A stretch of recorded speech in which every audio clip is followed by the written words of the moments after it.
Hey friends, welcome back to our channel on Dhara Institute. So today we are going to start with a very beautiful topic and the important topic of history, जो कि important तो है but for the basics. But आप ये सोचिए कि इससे बहुत से questions आपके अराइज होंगे यूपीपीसीएस में। ऐसा नहीं होता है, ये बहुत ही टॉपिक पॉइंट टू पॉइंट पूछा जाता है हमारे बट हिस्ट्री में। बट हमें क्या करना है ना, हमें प्रिपेयर ऐसे करना है कि हमें बेसिक्स भी क्लियर हो हमारे टॉपिक्स का। So let's talk about the first topic of history, that is the pre-history period. पहली चीज तो मैं आपको बताना चाहूंगी कि जो हमारा प्री हिस्ट्री का पीरियड है वो हमारे जो क्रोनोलॉजिकल ऑर्डर है उसमें जो स्टैंड करता है वो अप्रॉक्स 30 आप कह सकते हो लाख बीसी के अराउंड से लेकर 600 बीसी के अराउंड तक। अगर आपको बीसी और एडी का मतलब नहीं पता है तो मैं यहाँ पे आपको बताना चाहूंगी कि BC means before Christ and AD means Anno Domini. Actually जब हम किसी सीरीज को पढ़ते हैं तो हम उनकी डेट ऑफ टाइम को, जो टाइम होता है डेट एंड टाइम, वो इसी क्रोनोलॉजिकल ऑर्डर में पढ़ते हैं। जैसे कि अगर हमने एक कह सकते हैं मिडिल लाइन बना रखी है कि ये एक मिडिल लाइन है, जैसे कि जीरो, जैसे कि हम नंबर लाइन पढ़ते हैं, आपने देखा होगा, इसी को हम टाइम लाइन भी कहते हैं। जैसे नंबर लाइन हम लोग पढ़ते हैं मैथ्स में, वैसे ये टाइम लाइन है जिसमें हम अपने जो इवेंट्स होते हैं, अपने जो इंसिडेंट्स होते हैं, उनको number according to their time हम इस लाइन में ही क्रोनोलॉजिकली स्टैंड करते हैं। जैसे कि अगर हम बात करें कोई चीज़ ऐसे पीरियड में हुई है जो कि जीरो, हम लोग एक्चुअली एक मिडिल का पीरियड लेके चल रहे हैं, इसके बाद से हम देखते हैं कि गुप्ता पीरियड एंड ऑल। हम ये भी कह सकते हैं कि ये डिवीजन हमने कैसे किया है, ये डिवीजन हमने अकॉर्डिंग टू द सोर्सेज जो हमें मिले हैं उनके अकॉर्डिंग पे हमने ये डिवीजन किया है। जैसे कि अगर हम बात करें, हमारे पास जो रिटन रिटन प्रूफ है, लिटरेचर के सोर्सेज हैं, ये सब चीजें हैं, तो ये सब रिटन फॉर्म में हमें जब से मिलना शुरू हुआ है, ये जो जीरो का पीरियड है हमने इसको वहां से लेकर एडी मान लिया है। And you can also say कि 30 एडी के करीब जीसस का क्रूसिफाइड हुआ था, Jesus was crucified, that's why कि इसके बाद से हमने अपना एक एनो डोमिनी रख लिया है, और उसके पीरियड का पीरियड जो है, मतलब before the birth of Christ, that is the before Christ BC, तो इसको हम बीसी बोलते हैं। एंड उनके जो जन्म के बाद से लेकर का जो पीरियड है उसे हम आफ्टर जो क्राइस्ट होता है पीरियड, बर्थ ऑफ क्राइस्ट या एनो डोमिनी भी कहते हैं।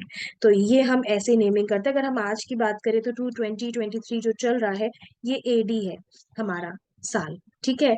और अगर हम बात करें कि कुछ पुराने इवेंट्स जो कि पहले हुए हों, तो जैसे हम हड़प्पन सिविलाइजेशन को पढ़ते हैं, तो 3500 बीसी से अप्रॉक्स 1000 के करीब भी ये सिविलाइजेशन थी, और ये बीसी में थी। अब आप ये सोचोगे कि ये जो पीरियड है ये हम उल्टा क्यों चल रहे हैं, कि अगर देखा जाए 1000 तो छोटा है और 3500 तो बड़ा है, तो ये पीरियड आगे पीछे कैसे हुआ।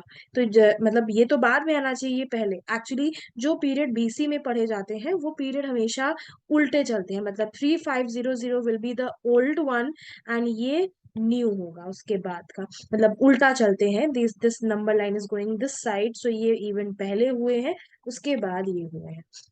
और यहाँ पे जो होते जा रहे हैं actually straight positive number line होती है, तो ये 1 2 3 4 जो हमारा अभी पीरियड और होगा, तो उसके बाद का जो टाइम आएगा 2024 होगा, अभी 2025 होगा, ना कि उल्टा चले। So this is the positive and this is the negative side of the line.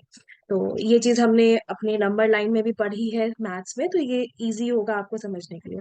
अब हम जब हिस्ट्री को पढ़ते हैं, हम देखते हैं हमारी हिस्ट्री के इवेंट्स जो होते हैं वो 3 पार्ट में डिवाइडेड है, that is the ancient history, medieval history and the modern history. अगर हम अपनी अर्थ की जो बर्थ की बात करें, तो हमारी अर्थ करीब 4000 मिलियन साल पुरानी है। तो आप कह सकते हो कि हमारी अर्थ काफी पुरानी है, तो हमारा जो ह्यूमन एग्जिस्टेंस है वो अप्रॉक्स तब से है, कुछ सालों बाद से। तो आप ये कह सकते हो जो प्री हिस्टोरिक पीरियड में ह्यूमन का हमें एविडेंसेस मिलते हैं कि ह्यूमंस रहे हैं, ह्यूमंस का वहां पे लाइफ रहा है, तो ये हम इसी पीरियड में पढ़ते हैं जो कि प्री हिस्टोरिक पीरियड होता है हमारा। आप इसको ये भी कह सकते हो कि स्टोन एज पीरियड भी था, जब ह्यूमंस वर इवॉल्विंग, ह्यूमंस हमारे इवॉल्व कर रहे थे, बेसिकली जंगलों में रह रहे थे, आदिवासी थे, आदिवासी से बिल्कुल वो थोड़ा सा पढ़े लिखे हुए, पढ़े लिखे इन सेंस कह सकते हो, थोड़ी सी सेंस आया उनमें, फायर का एक्सपेरिमेंट हुआ, फायर मतलब बनाना सीखा, धीरे धीरे उन्होंने कुक करना शुरू किया फूड, एंड ऐसे ऐसे evolution of pages, evolution of ages होता था। तो अभी हम बात करें एंशियंट हिस्ट्री में, तो ये यहाँ पे हमारा प्री हिस्टोरिक पीरियड जो हम आते हैं, ये डिवाइड कर सकते हो, आप कह सकते हो तीन पीरियड्स में, that is the palaeolithic age, mesolithic age and the neolithic age. पहले हम इस सब की बात कर लेते हैं, क्योंकि हम हिस्ट्री के मैंने इंसिडेंट स्टार्ट किया स्टोन एज वाला। तो ये जो स्टोन एज है, ये हम तीन पीरियड में पढ़ते हैं। 30,000 बीसी से लेकर 10,000 बीसी पे मिसोलिथिक पीरियड होता है 9,000 बीसी से लेकर 4,000 बीसी तक का, और नियोलिथिक होता है 7,000 बीसी से 1,000 बीसी तक का। अगर हम नंबर लाइन में से लोकेट करें तो आप इसको बहुत अच्छे से लोकेट कर पाएंगे। मैं यहाँ फ्रेश नंबर लाइन बना के दिखा देती हूँ। जैसे कि ये 0 है, ये यहाँ पे बीसी का आपका ये समझ लीजिए पार्ट है, तो 0 यहाँ पे लगा देते हैं। तो ये फ्रेश नंबर लाइन है। तो आप इसमें देख सकते हो जो 30,000 से लेकर यहाँ तक 10,000 तक का था, तो ये ओल्ड था, जो पुराना अभी से लेते हैं। यहाँ पे जो हंटर्स की तरह बेसिकली हमारे स्टोन एज में पीपल होते हैं, वो हंट कर रहे होते हैं, मार रहे होते हैं, बचा रहे होते हैं, अपने आप को जंगलों में रह रहे होते हैं बस। मिसोलिथिक में थोड़े से सेंसिबल हो जाते हैं, 9,000 से लेकर आप कह सकते हो मतलब 4,000 तक में जो रहा उनका, वो थोड़े से सेंसिबल हो जाते हैं कि थोड़ा बहुत उन्होंने क्या किया, कुक करना शुरू कर दिया, फायर का एक्सपेरिमेंट हो गया एंड व्हील ओरिजिनेट हो गया, तो उनके लिए चीजें इजी हो गई। नियोलिथिक पीरियड जो होता है, जिस बात का पीरियड है, यहाँ पे जो ह्यूमन थे वो काफी हद तक सेंसिबल हो चुके थे। कुकिंग, माइनिंग आप कह सकते हो। इसी पीरियड में करीब कॉपर का भी आविष्कार हुआ। Copper was use for the first time around 5,000 BC year. तो कॉपर भी मिला उन्हें, कॉपर को उन्होंने मिक्स भी करना शुरू कर दिया इसी समय में, और उससे अलग अलग चीजें बनाने लगे। उनको पता था कि उन्हें रहने का तरीका कैसा होना चाहिए, क्या होना चाहिए, तो they were you able to use the things properly. हम अगर हड़प्पन सिविलाइजेशन पढ़ते हैं तो it is the modern civilisation of that time. बहुत ही एडवांस हमें चीजें मिलेंगी उसमें, जो आपको कहीं ना कहीं कह सकते हैं हम थोड़ा सा ये भी सोचते हैं कि अरे इस पीरियड में भी ये सब चीजें थी, पूल मिलता है, ये सब चीजें सोचिए जो आप अभी यूज कर रहे हो, टेराकोटा के बर्तन मिलते हैं, बहुत सारी चीजें मिलती हैं। तो व्हेन वी सी कि हमारे जो नियोलिथिक पीरियड था, इस तक तो आते आते जो अर्ली ह्यूमंस थे वो काफी इवॉल्व हो चुके थे। ठीक है, तो अगर डिफरेंशिएट में आपको अगर डिटेल में मेंस में आते हैं तब तो हम पढ़ेंगे उसके बारे में। बट इनिशियली जो पूछा जा सकता है वो ये पूछा जा सकता है कि पैलियोलिथिक एज में, मेसोलिथिक एज में जो मतलब चेंजेस थे, कि लाइक अगर एक क्वेश्चन आ गया कि मेसोलिथिक में the what were the following characters found in the Mesolithic stone age human. So उसमें कुछ कैरेक्टर्स होंगे, तो उसमें से जो आपको पता होना चाहिए कि मेसोलिथिक में आपको मतलब जो ह्यूमंस थे, अर्ली ह्यूमंस थे, देवर क्वाइट मोर इवॉल्व, मतलब इवोल्यूशन हो चुका था। They were not living in homes and all, ये सब हाउसेस वगैरह नहीं थे। They were not making the potteries and all, but they were still knowing the knowledge. जब वो सीख रहे थे, इवॉल्व कर रहे थे, बेसिक मिडिल पेज में थे, जब वो समझ रहे थे कि चीजें कैसे करनी है, कैसे रिमेन्स करना है। यहाँ पे कुछ लोग एक्चुअली ग्रेविंग, जब हमें जो ग्रेव्स मिली है कि लोग वहां पे मुर्दा जमा, मतलब एक ये क्वेश्चन आ चुका है पहले कि पैलियोलिथिक में जो हम लोग की जो ह्यूमंस थे, अर्ली ह्यूमंस थे स्टोन एज के, तो वो जब कोई मर जाता था, डेड बॉडीज का जो क्रिमेशन जैसे हम लोग अभी करते हैं, ये उस समय पे कुछ भी नहीं करते थे। Used to leave the dead bodies open in the air, open में छोड़ देते थे। ठीक है, लेकिन क्या ना, मेसोलिथिक में हम देखते हैं कि जो डेड बॉडीज होती थी उनको प्रॉपर ग्रेव में वो लोग दफनाते थे, और उनके प्रॉपर बिलोंगिंग्स के साथ उनको उसमें दफना देते थे। तो ये चीजें हम मेसोलिथिक में और पैलियोलिथिक में डिफरेंसेस देखते हैं यहाँ पे। अब अगर हम इसके बाद आते हैं, जो नेक्स्ट पीरियड आता है हमारा, आप कहते हो नियोलिथिक में। नियोलिथिक में वो और भी एडवांस हो गए थे, घर वगैरह बनाने लगे थे, अपने आप को प्रोटेक्ट करना सीख चुके थे। यहाँ पे they were making early weapons, x बनाना सीख रहे थे, और क्योंकि जंगलों में रहते थे, तो वो अपने आप को प्रोटेक्ट कैसे करेंगे जब तक वो नहीं करेंगे कुछ। सो यहाँ तक का पीरियड हम देखते हैं कि it is like somewhat going on with the flow. So now अब हम आते हैं सेकेंड पार्ट में कि अगर हम बात करें कि कलयुग कब स्टार्ट हुआ, तो कलयुग करीब हमारा स्टार्ट हुआ है, जस्ट अ मिनट, कलयुग हमारा स्टार्ट हुआ है 3101 बीसी के अराउंड। कहते हैं कि महाभारत के खत्म होने के 20 साल बाद कलयुग की शुरुआत हो गई थी। राजा परीक्षित जो थे, राजा परीक्षित वॉज देयर, जिनके टाइम पे कलयुग स्टार्ट हुआ था। तो अब यहाँ पे हम देखते हैं स्टार्टिंग ऑफ कलयुग, और कलयुग के स्टार्ट होने के बाद ही से ही आप अभी तक चल रहे हो। अगर हम क्रोनोलॉजिकल ऑर्डर में देखें तो 3,000 साल करीब वहां और 2,000 साल करीब यहाँ, तो 2,200 2022 कुछ, तो ये 101 भी अगर हम जोड़ते हैं तो 5,000 साल कुछ आपके कलयुग के बीत चुके हैं ऑलरेडी। और यही है।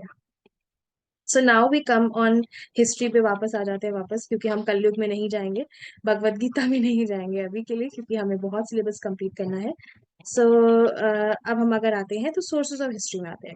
What are the sources of history and how we study the history.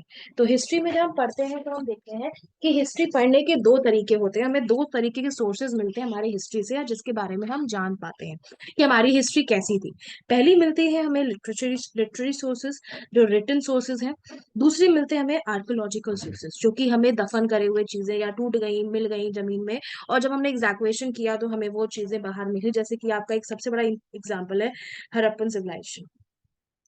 ये पूरी ही जमीन में दफन हो चुकी थी। We were not knowing about it till 1821, जब दयाराम सहानी जी आए थे। उन्होंने अ, अपना, जब रेलवे लाइन बिछ रही थी तो एक्चुअली उन्होंने तब पता चला कि यहाँ पे तो ईंटें ही निकलते जा रहे हैं, मतलब जैसे कि घर हो, और बहुत एक बड़ी से वास्ट एरिया में सिविलाइजेशन जो कि वहां रह रही थी वो पूरी तरीके से दफन थी हमारे हड़प्पा में। और इसे हड़प्पन सिविलाइजेशन नाम इसलिए भी दिया गया क्योंकि this site, first sight discovered was the Harappa. तो दैट्स वाई इसे हड़प्पन सिविलाइजेशन नाम भी दिया गया। तो अगर हम, ये एग्जाम्पल हमारे लिए बहुत अच्छा है कि हड़प्पन आर्कोलॉजिकल सोर्सेज के लिए, कि अगर हमें यहाँ पे जैसे पूरी पूरी एक सिविलाइजेशन यहाँ पे मिली है ना। नाउ वी कम अंदर लिटरेरी सोर्सेज। अगर हम लिटरेरी सोर्सेज की बात करते हैं तो हमारे लिटरेरी सोर्सेज जो होते हैं वो रिटन सोर्सेज होते हैं। तो हम बात करें तो ये दो तरीके के होते हैं।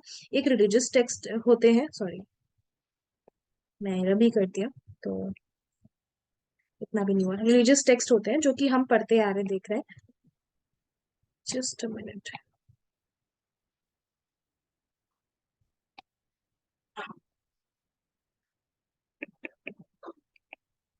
Religious text. तो ये जो रिलीजियस टेक्स्ट होते हैं जो हम अभी तक पढ़ते आ रहे हैं, जिसमें कि हमारे ब्राह्मणास आता है, बुद्धिस्ट आते हैं, जैन टेक्स्ट आते हैं, ये सब हम देखते आए। इसी में हम देखते हैं वेद भी हमें मिलते हैं, वेद दास जितने हैं।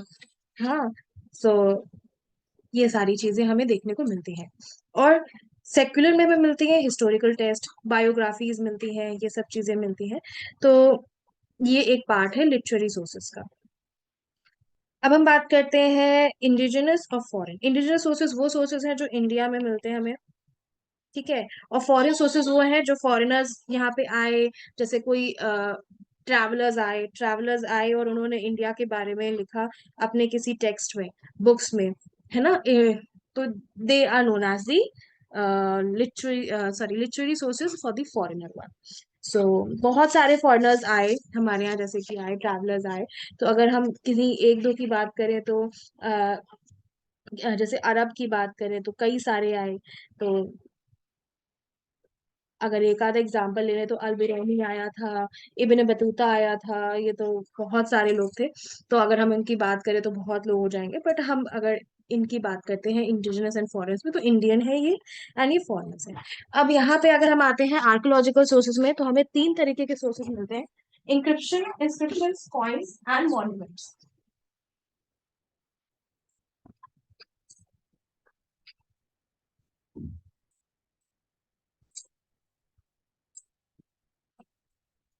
इंस्क्रिप्शंस की बात करते हैं तो इंस्क्रिप्शंस वो होते हैं जो हमें लिखे हुए चीजें मिली हैं।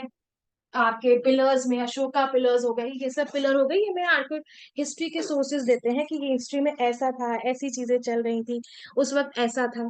कॉइन्स मिलते हैं हमें जब जब हम जमीन खोदते हैं, एग्जैक्वेशन करते हैं तो हमें कॉइन्स मिलते हैं। यहाँ पे हम देखते हैं पंच मार्क कॉइन्स होते हैं, किसी किसी एम्पायर में कैसे कॉइन्स चल रहे थे, हमें ये सब मिलते हैं। तो आप देख सकते हो ये सब चीजें हमें देखने को मिलती हैं। और मॉन्यूमेंट्स तो है ही, monuments are the basically best example. अगर हम अभी भी जाएं किसी सिटी में, स्टेट में, जहाँ पे अभी भी वो किले हैं, आगरा किला है, और दूसरी चीज तो हड़प्पन सिविलाइजेशन में भी है, चीजें मिली है। So that is all the archaeological resources. अब आते हैं कॉपर में। अब एक्चुअली क्या हुआ था यहाँ पे, हम देख रहे थे कॉपर डिस्कवर हो चुका था। अब आगे आने वाले समय में जो आई सिविलाइजेशंस आई, उन्होंने क्या किया, कॉपर और टिन को मिक्स करके ब्रॉन्ज बनाना शुरू कर दिया, और अब जो भी चीजें बन रही थी वो ब्रॉन्ज से भी बनने लगी, है ना। कॉपर से तो बनी रही थी, और उसमें टिन का अलॉय ये सब मिक्स करके उन्होंने ये सब भी चीजें बनाना शुरू कर दिया था, है ना।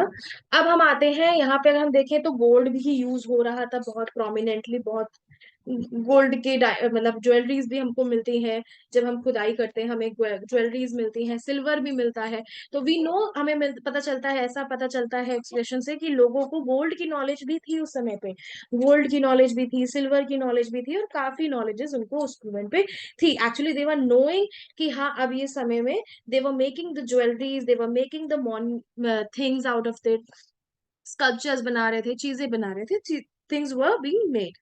अब हम एक और पीरियड की बात करते हैं इन सब पीरियड के बाद का, नियोलिथिक। तो अगर हम बीच में देखें तो एक पीरियड ऐसा था 3500 से लेकर 1000 बीसी तक का, जिसको हमने सब डिवाइड कर रखा है, देखा जाए तो ये सब डिवाइडेड बीच में पार्ट है, जिसमें हम देखते हैं कि 3500 में से 1000 बीसी में से एकदम से इवोल्यूशन हुआ है, एक सिविलाइजेशन मतलब कह सकते हो, ये लोग बसाना सीख चुके थे, जिसमें ये लोग प्रॉपरली रहना सीख चुके थे, और इसको हमने देखा है pre Harappan age, Harappan age और पोस्ट हड़प्पन एज के फॉर्म में हम देख रहे हैं इसको, कि they are actually knowing how to actually go and trade and do the things in this period, और बेसिकली बहुत ही इवोल्यूशन इस मोमेंट पे उनका रहा है।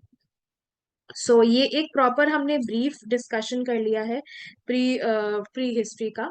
अगर हम बात करें इनमें से, जैसे रिलीजियस टेक्स्ट से, ब्रह्मास्त्र में से, तो उसमें से श्रुति और स्मृति सब डिवाइडेड होते हैं, जिसमें हम वेदों के बारे में देखा हमने, जो हमें नॉलेज मिलती है लिटरेरी सोर्सेज के थ्रू, वेदास उपनिषद के द्वारा, और स्मृतिज होती है एपिक्स वगैरह, पुराण वेदांत, ये सब डिफरेंसेस हैं। तो ये आप समझ लीजिए श्रुति क्या है, स्मृति क्या है, तो वेद वगैरह श्रुति में आते हैं, स्मृति आते हैं एपिक वगैरह। ये तो मैं, स्मृति का मतलब होता है मेमोरी, जो ये सुनते आए हैं अभी तक, सुनते आए हैं अभी तक, और ये अब इसको इन्होंने एपिक में यहाँ पे लिख रहा है। एपिक्स अगर हम दो बहुत बड़े बात करें तो रामायण एंड महाभारत। अगर हम बात करें तो भगवत गीता जो है वो महाभारत का पार्ट है, जिसमें उन्होंने उपदेश दिया था भगवान कृष्ण ने, किसको, अर्जुन को। सो ये एक उसी में से पार्ट है। रामायण किसने लिखी थी, कोई बता सकता है? तो अगर हम बात करें तो वाल्मीकि जी ने लिखी थी सबसे पहली, दैट वाज द वाल्मीकि जी।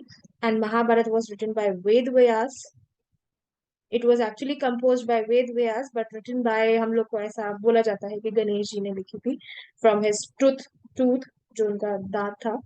तो that is the knowing and saying by our culture. ये चीजें थी। अब हम इसके आगे जो होगा पार्ट, आपको हम नेक्स्ट क्लास में कवर करते हैं, so stay tune with us. अगर आपको यहाँ तक कोई प्रॉब्लम है, हमने एक बेसिक कवर किया है आपका प्री हिस्ट्री पीरियड का, प्री हिस्टोरिक पीरियड का, अगर इस तक यहाँ तक आपको कोई प्रॉब्लम है तो आप हमें कमेंट कर सकते हो और हमसे पूछ सकते हैं। Thank you for watching our video, have a nice day, thank you, and please like the video if you have liked it, and share, subscribe also our channel. Bye.